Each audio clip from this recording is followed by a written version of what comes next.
Good morning, Neverlander family. Oh my gosh, morning came way too fast, but I slept good. Can't complain about that. So my dad sent me a text a couple minutes ago and said, hey, I've got a lot of bacon and I'm not going to pass up on bacon. Right, Ian? Yeah. So we are going to go get some and start our day off. So, what, buddy? You got your Batman mask back on again?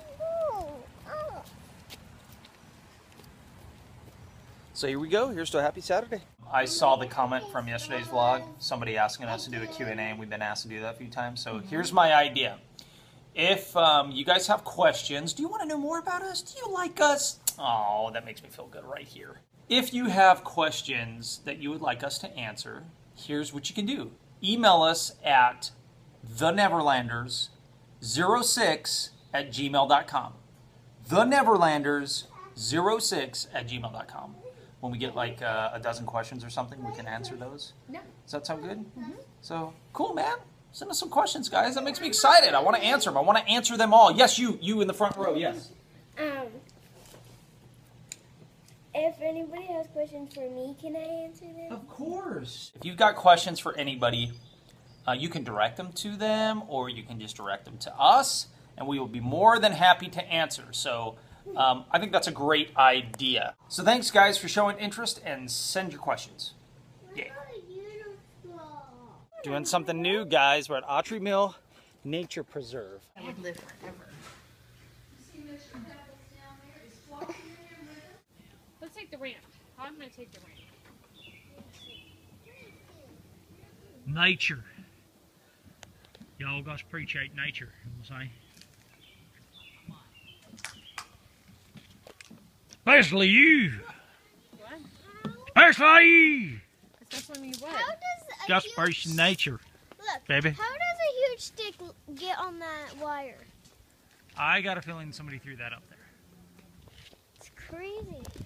You want to climb the pole and then swing out there and get it off? Sure.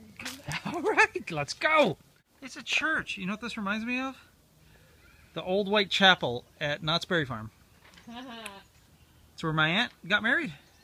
Daddy's aunt got married at Knott's Berry Farm. The old white chapel.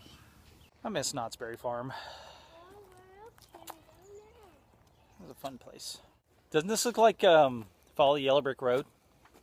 A little bit, yeah. Like that scene where that person goes hanging between the trees? Yeah, that never happened. It did too.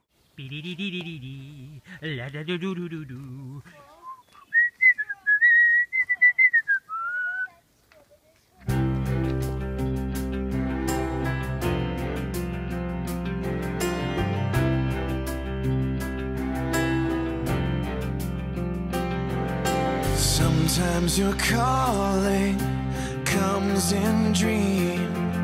Sometimes it comes in the spirit's breeze. Yeah, you reach for the deepest hope in me and call out for the things of eternity. But I'm a man of dust and stains. You move in me so I can say,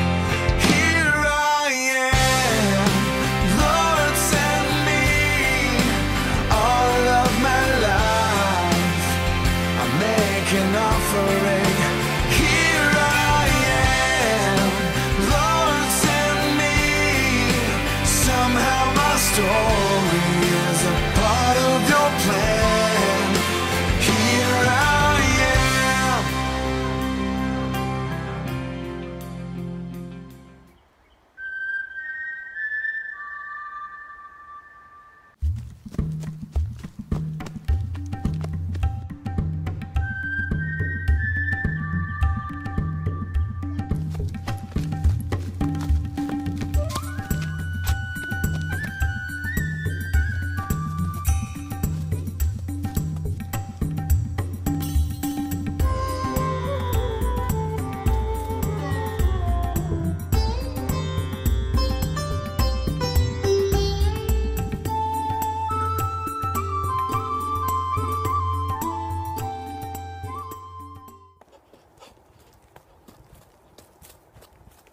Okay, guys, so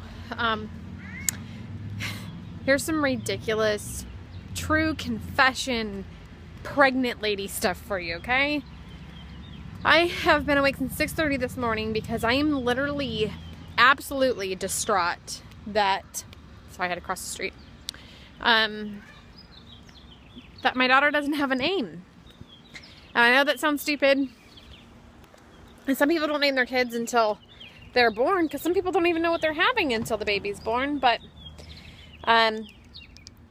we've never gotten to this point into pregnancy before where we didn't know what we were going to name our baby, regardless of what the baby was. We always had a boy name and a girl name picked out. And like, it's really hard for me.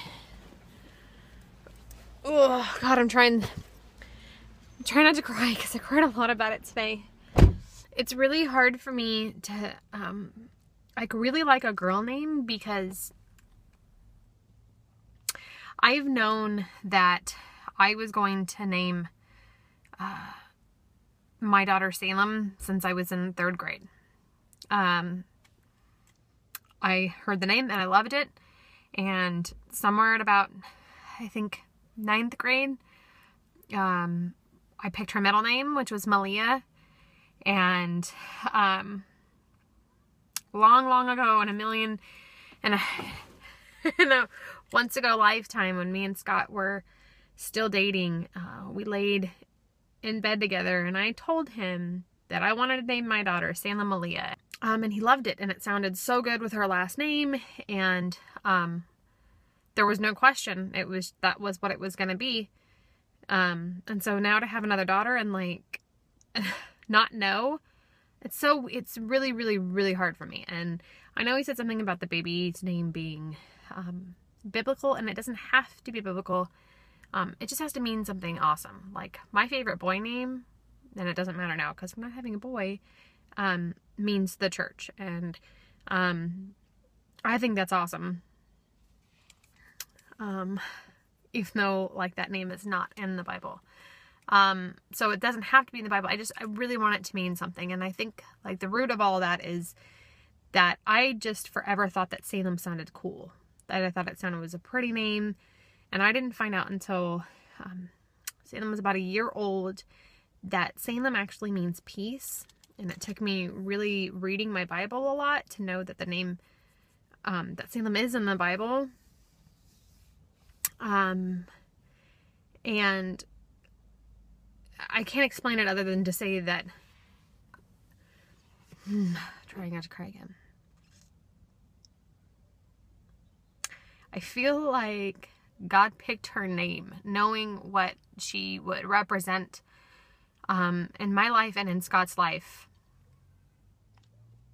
all the way back when I was 8 years old. And so she brought a peace into our life, and her being our daughter put us on a path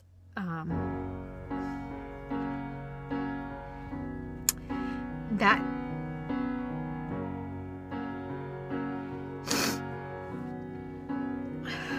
led us to God and the people that we are, and the marriage that we have, and the kind of parents we are.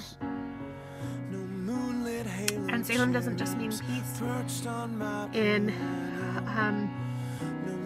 Hebrew, it's perfect peace, like completion. It's more than peace. It's bigger than just to say the word peace. And she's done that for us, and she continues to do that for us. So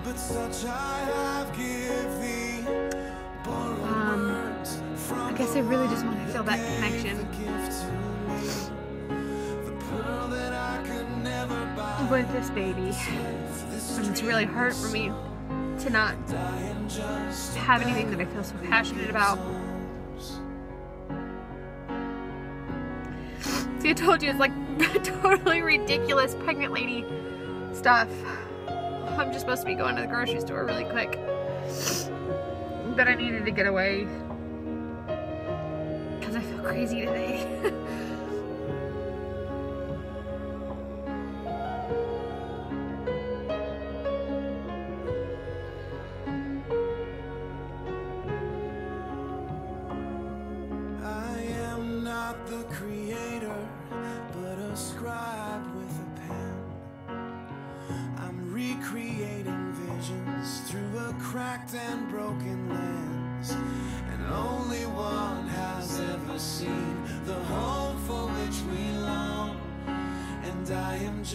just a beggar who gives alms.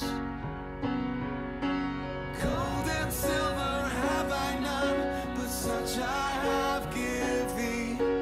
Borrowed words from the one who gave the gift to me. The pearl that I could never buy, this life, this dream, this song. And I am just a beggar who gives alms.